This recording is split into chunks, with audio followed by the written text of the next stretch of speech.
Assalamualaikum warahmatullahi wabarakatuh.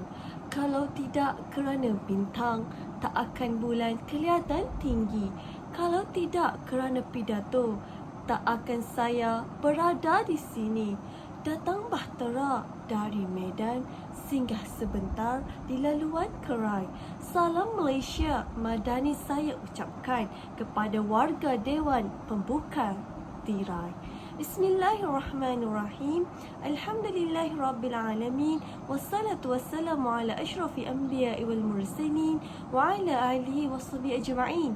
Yang dihormati Ustazah Nur Lela, barisan pena hakim yang arif lagi bijaksana yang sedang menjunjung mahkota keadilan. Seterusnya, hadirin dan hadirat sekalian, aspek profesionalisme guru pendidikan Islam berpandukan sahsiah Rasulullah sallallahu alaihi wasallam dan tokoh pendidikan Islam. Begitulah tajuk pidato yang akan saya sampaikan pada hari ini. Hadirin dan hadirat yang dimuliakan, pembangunan profesionalisme perguruan merupakan satu usaha dalam meningkatkan martabat kerjaya perguruan. Profesionalisme merujuk kepada accountability, tahap kecekapan dan tanggungjawab yang perlu dipegang oleh seseorang yang profesional. Ini bermakna profesionalisme perguruan satu standard yang tinggi dalam menjalankan tugas-tugas akademik yang melibatkan komitmen untuk memberikan pendidikan berkualitas, penelitian yang baik dan layanan kepada murid secara efektif. Aspek kualiti pendidikan dari segi kemampuan, kemahiran, cara pelaksanaan, cabaran dan sebagainya oleh seseorang profesionalisme perguruan akan dinilai melalui pencapaian murid bagi memenuhi keperluan dunia pendidikan pada abad ke-21 kini. Dalam dunia pendidikan, tenaga pendidik merupakan penggerak utama dalam memastikan kelangsungan pengajaran dan pembelajaran di dalam kelas.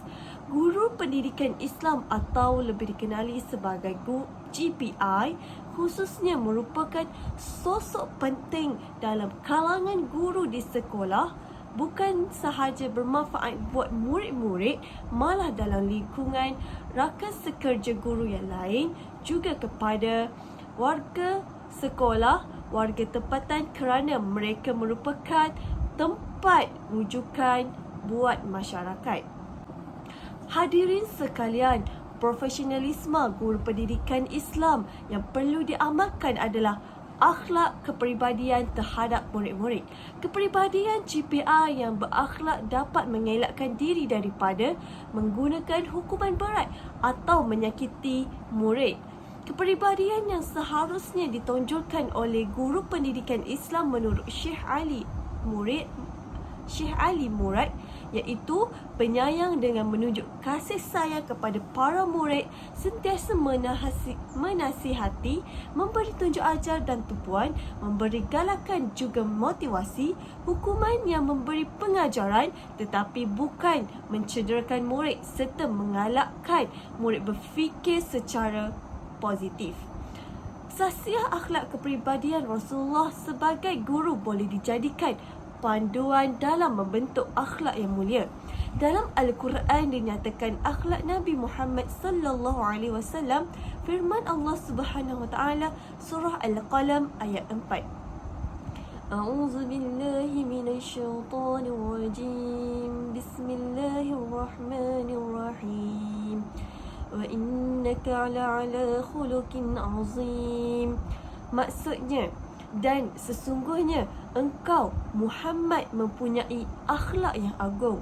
Dalam buku karya Junaid Al-Baghdadi juga ada menjelaskan bahawa guru perlu mencontohi peribadi Rasulullah sallallahu alaihi wasallam kerana baginda mahir dalam mendidik sebagaimana yang diriwayatkan oleh Anas bin Malik radhiyallahu anha, yang bermaksud, aku tidak pernah sesekali melihat seorang pun yang paling berkasih sayang dalam memenuhi segala keperluan keluarganya daripada Rasulullah. Hadis riwayat Muslim. Melalui Al-Quran dan hadis ini menunjukkan peribadi Rasulullah yang sangat penyayang dan memanggil anak-anak kecil dengan panggilan yang baik, bergurau sambil berkasih sayang. Baginda juga menyampaikan dakwah dan ilmu Islam dengan lemah lembut tanpa ada kekerasan, paksaan sepanjang berdakwah. Hasilnya, ramai yang memeluk Islam kerana sifat kepribadian Nabi yang sangat penyayang dan lemah lembut. Begitu juga dengan guru pendidikan Islam harus mengelakkan diri daripada mencederakan fizikal, mental murid juga menggunakan panggilan kesat maupun kasar. Sifat penyayang ini perlu ada dalam diri setiap insan yang bergelar pendidik serta menjadikan sahsiah Rasulullah dan Syekh Ali Murad sebagai contoh teladan. Hal ini kerana manusia yang memanusiakan manusia perlu mempunyai sifat berkasih sayang tanpa kekerasan bagi memudahkan perkongsian ilmu. Ini kerana selama-lamanya kelembutan tidak akan pernah tewas dengan kekerasan. Hadirin yang dirahmati sekalian, selain itu, guru pendidikan Islam juga perlu memiliki sifat prihatin terhadap muridnya seperti sahsiah tokoh Ibnu Sahnun. Beliau berkata, seorang guru mestilah sentiasa bersungguh-sungguh mencurahkan perhatian kepada anak didiknya. Oleh itu, pentingnya ada rasa kasih sayang kepada murid dalam diri pendidik bagi mewujudkan hubungan yang harmoni antara guru dan murid. Dengan hubungan harmoni yang dibina, maka guru akan lebih prihatin kepada murid-murid.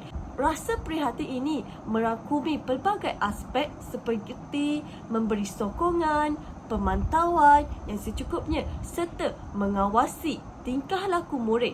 Ini bermakna guru berperanan memberi perhatian kepada murid jika mereka tidak dapat melakukan dan menyelesaikan sesuatu tugasan dalam tempoh yang diberikan. Guru seharusnya mengetahui masalah murid terlebih dahulu dan mencarikan jalan penyelesaian, bukan terus menghukum malah mendera. Murid yang menghadapi masalah dalam menghafaz boleh dikongsikan tips atau memberi dorongan kepadanya. Dengan itu, GPI yang prihatin akan disenangi oleh murid untuk berkongsi masalah yang mereka hadapi. Hadirin yang dihormati, dunia pendidikan ada cabarannya tersendiri yang perlu ditempuhi. Kerenah dan perangai murid serta sistem pengurusan yang sentiasa berubah menguji daya tahan emosi dan kesabaran guru pendidikan Islam. Jadi, sebagai pendidik perlu persiapkan diri dengan kesabaran yang tinggi. Pendidik tanpa kesabaran umpama musafir perjalanan jauh tanpa sebarang persiapan perlengkapan dan berkemungkinan gagal atau kembali semula ke tempat asal. Sebagaimana dalam kitab Ar-Rahi Al-Maktum karangan Safiyu Ar-Rahman Al-Mubarakfuri, pelbagai cabaran dan ujian berat menimpa Rasulullah SAW semasa menyebarkan dakwah Islam. Lemparan batu, najis dan dijeruk leher baginda bukanlah satu pemutus harapan baginda, malah tidak putus asa, gigih dan sabar dalam menegakkan kalimah tauhid. Begitu juga dengan kehidupan seorang pendidik. Walaupun diuji dengan kedegilan murid, diuji kesabaran, namun tetaplah bersabar. Setiap kesabaran pasti ada hikmahnya. Jadi, bersabarlah dan tuntunlah anak murid belajar dengan penuh keikhlasan kerana ada keindahan di sebaliknya. Hadirin yang dikasihi, amanah dan tanggungjawab utama guru adalah menyampaikan ilmu pengetahuan dengan sebaiknya. Ibnu Sahnun meletakkan ciri-ciri amanah dan tanggungjawab dalam diri pendidik supaya guru melaksanakan tugas yang diberikan dengan penuh bertanggungjawab sepenuhnya. Hal ini kerana setiap ilmu yang disebarkan akan menjadi amalan dan dipraktikkan dalam kehidupan seharian murid.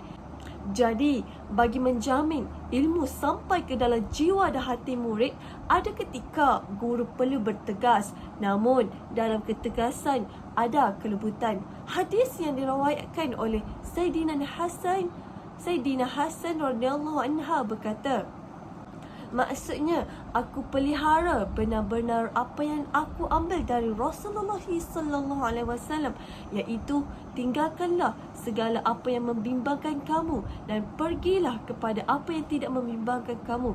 Maka sesungguhnya sifat benar itu merupakan ketenangan dan berdusta itu merupakan satu kebimbangan. Hadis riwayat Tirmizi. Hadis ini menceritakan bahawa sesungguhnya Rasulullah sallallahu alaihi wasallam sangat mengambil berat dan bertegas dalam menanam sifat benar dan tidak benarkan berdusta dalam diri kanak-kanak. Walaupun cara baginda bertegas, namun cara penyampaiannya sungguh lemah lembut. Kesannya Sayyidina Hasan tidak pernah melupakan pesanan baginda tersebut. Hal ini selari dengan kehidupan seorang pendidik. Murid sememangnya akan ada yang menimbulkan masalah, tetapi guru mesti ingat menjaga hal sensitiviti murid zaman sekarang tidak boleh dicubit sedikit pun, apatah lagi didera. Oleh itu, setegas manapun guru tidak boleh menggunakan kekerasan, malah sebaliknya mendidik secara berhikmah. Jelaslah pentingnya ketegasan dalam kelembutan bagi mengelakkan jiwa murid memberontak di samping membantu murid mendapatkan prestasi pembelajaran yang cemerlang.